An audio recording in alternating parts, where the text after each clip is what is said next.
somos Aileen López y Priscila Rodríguez, somos estudiantes del Instituto Cruz Roja Filial Córdoba, de la carrera de instrumentación quirúrgica, y hoy vamos a hablar acerca del bypass aortofemoral. El bypass aortofemoral es un procedimiento quirúrgico en el que se coloca un injerto para crear un espacio alrededor de un área de la aorta en la arteria femoral que está estrecha o bloqueada. También puede ser un bypass aortofemoral, ya que el nuevo injerto se hace en forma de I al revés. Bueno, en cuanto a la anatomía, a medida que el corazón late, la sangre es impulsada hacia las grandes arterias que salen del corazón, que sería la aorta y la arteria pulmonar. Las arterias están formadas por tres paredes: una pared interna formada por endotelio, una pared media formada por músculo liso y fibras elásticas, y una pared externa formada por tejido conectivo que cumple la función de protección, sostén y nutrición de las arterias.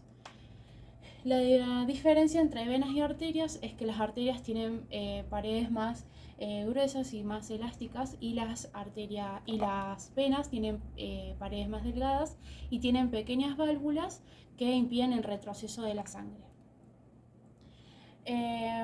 La aorta nace en el ventrículo izquierdo y en la raíz aórtica presenta dos dilataciones, una izquierda y una derecha, llamadas senos de Valsalva, donde nacen las arterias coronarias izquierda y derecha.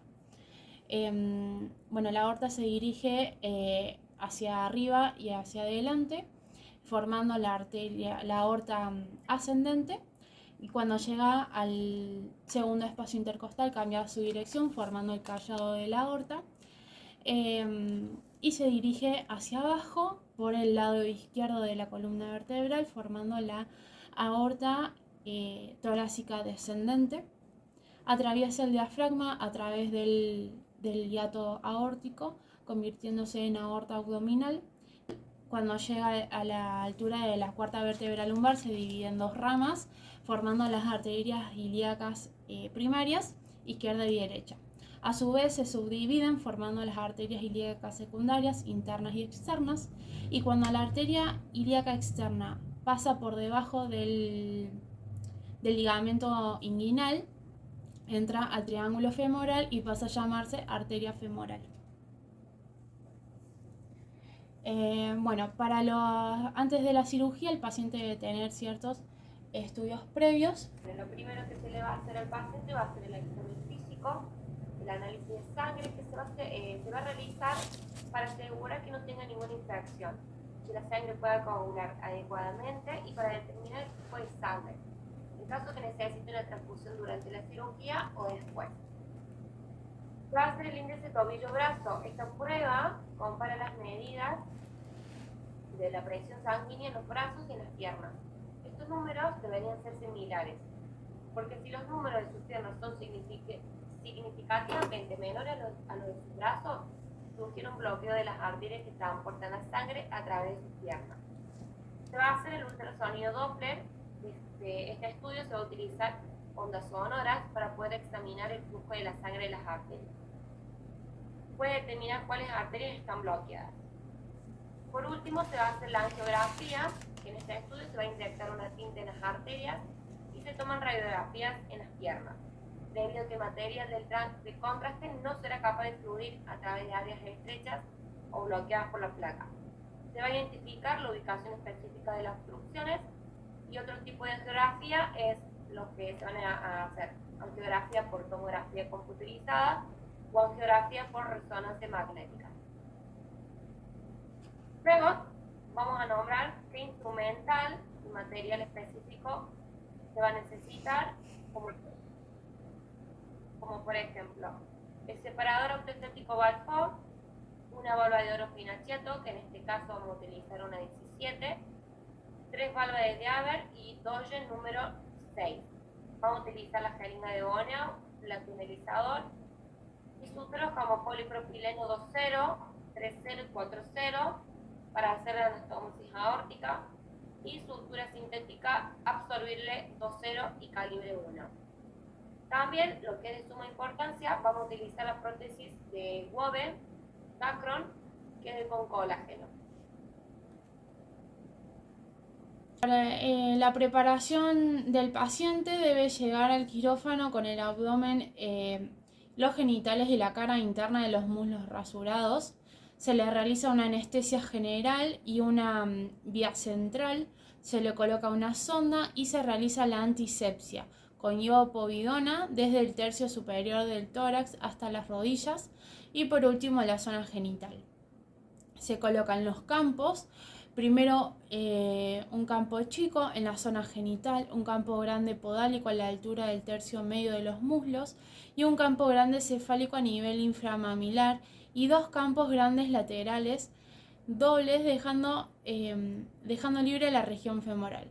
Luego se coloca un campo impermeable y otro juego de campos grandes de la misma manera que los anteriores y se lo fija con pinzas Backus. Para comenzar la cirugía se realizan primero los abordajes femorales para explorar las arterias receptoras y comprobar que sean viables. Se traza una incisión cutánea vertical sobre el trayecto de la arteria femoral común y a través del surco cutáneo inguinal. Se profundiza la disección hasta exponer la arteria femoral común y el ligamento inguinal. Se prepara la arteria femoral común con seda siliconada 6 y pinza doble utilidad delicada para hacer el control proximal. Y a continuación se diseca la arteria en dirección distal, siguiendo su cara anterolateral hasta el origen de la femoral profunda, y también se rodean con las arterias femorales superficial y profunda. Luego se diseca 1 a 2 centímetros de arteria femoral profunda, hasta que mediante por palpación se detecta una porción relativamente sana para confeccionar la anastomosis distal. Una vez determinadas las condiciones adecuadas en las arterias receptoras, se procede al abordaje aórtico. Bueno, empezamos a hacer la laparotomía, que se va a trazar una incisión mediana supraintraumbilical rodeando el ombligo por el lado izquierdo. Abierto el peritoneo, se va a explorar la cavidad, se van a colocar los segundos campos de tela y el separador Balfour. El ángulo esfénico del colon descendente se cubren con compresas húmedas en solución fisiológica tibia. Se van a separar de arriba y afuera. El intestino delgado se aísla en el cuadrante superior derecho con compresas húmedas y se inserta en una valva de oro y en 2 de Haber o en la finocheta. Para completar la delimitación del campo operatorio, exponer el retroperitoneo que tapiza la aorta con la vena mesentérica inferior a la izquierda y el duodeno a la derecha. Se efectúa apertura del peritoneo posterior con una tijera Metzenball y una pinza rusa. Sobre la cara anterolateral derecha de la aorta, teniendo cuidado siempre de evitar los nervios autónomos que circulan por la cara aórtica anterolateral izquierda. Pasamos a la disección aórtica. Acá se va a hacer la liberación de esta arteria en sentido proximal hasta el nivel donde la vena renal izquierda cruza la aorta y en sentido lateral hasta palpar la columna vertebral. Algunos cirujanos rodean la aorta, pero se considera una maniobra muy peligrosa. Al fin de facilitar este control, se puede movilizar la vena renal izquierda e inclinar hacia arriba con un separador de venas. Luego se van a disecar las arterias dilatas comunes y se separa de la arteria mesentérica inferior. Vamos al paso de los túneles. Se procede a crear los túneles para pasar las ramas femorales de la prótesis. Desde los 3 abordajes se van a divulsionar los trayectos sobre las caras anteriores de las arterias ilíacas comunes y externas por maniobras digital o tijera Metzenball. Los túneles se deben realizar por detrás de los uréteres para no comprimirlos. Vamos a hacer la precoagulación de la prótesis y la heparinización. Estos bypass se emplean injertos bifurcados de Woven, Dacron, se extraen 60 mililitros de sangre de la aorta o de la arteria femoral para preoculado. Antes de implantarlo, se deben retirar los coágulos formados dentro de la luz del injerto. Siempre cabe aclarar que si la prótesis está hiperecmada en el colágeno, no requiere precoagulación. Seguidamente se va a efectuar la anticoagulación por la administración intravenosa de la heparina. Empezamos con la ortotomía y la anastomosis aórtica. Pasados 3 minutos de circulación de la heparina, se coloca un clamp distal recto de Baquet antes de la bifurcación aórtica y 2 clavos Weber en ambas arterias ilíacas. Se va a realizar el ojal en la cara anterior de la aorta con bisturí número 3, hoja 15. Se va a ampliar con tijera Putz, resecando una elipse de pared aórtica para evitar la estenosis ocial postquirúrgica. El injerto se recorta y se bisela a un ángulo de 45 a 60 grados. La anastomosis terminolateral, que sería la prótesis aórtica, se confecciona en forma continua con el polipropileno 3.0 y la pinza vascular Baquet. Se inicia el extremo distal de la prótesis ingresando ambas agujas de afuera hacia adentro lo más cerca posible para evitar la filtración.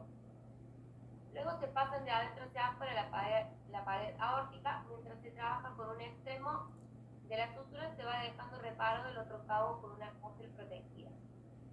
Completada ya la circunferencia, se corta con aguja y se efectúa de 10 a 12 nudos tras haber mojado las manos del cirujano con solución fisiológica a fin de que deslice fácilmente el hilo de la sutura. Terminada la anastomosis proximal, se ocluye la prótesis con un clamp recto y se quita el clamp aórtico proximal para verificar la ausencia de filtración de la anastomosis. La sutura siempre se va a cubrir con gasa. Pasamos a la tunelización del injerto.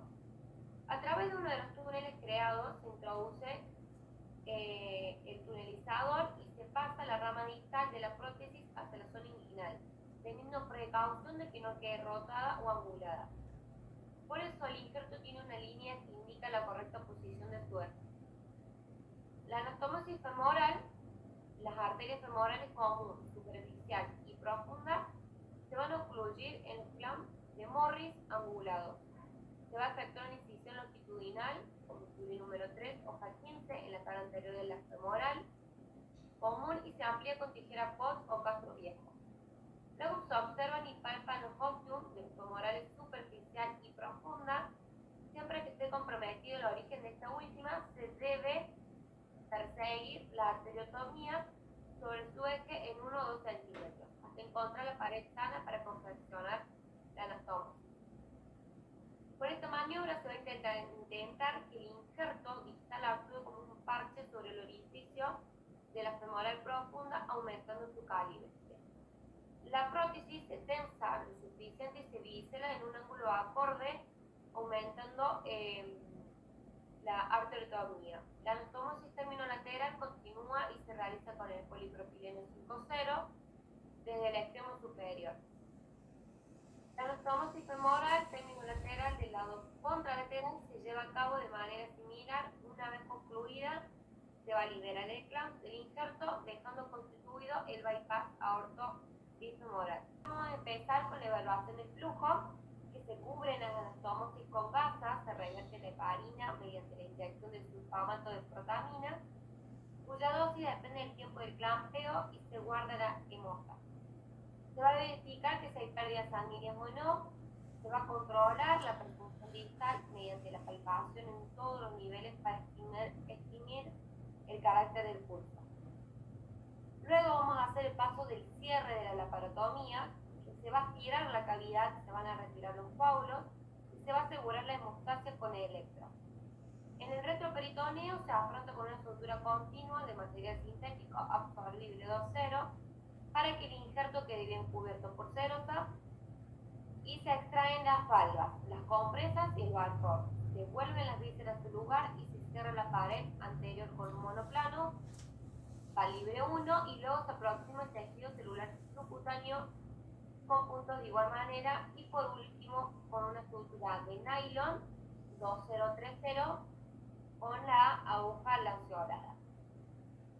Y el último paso tenemos el cierre de las heridas inguinales, que se concreta la hemostasia con electro y se afronta la fascia profunda sobre la prótesis con una sutura continua 2.0 y luego el tejido celular subcutáneo se va a hacer de la misma manera, piel con nylon y curación plana de las heridas.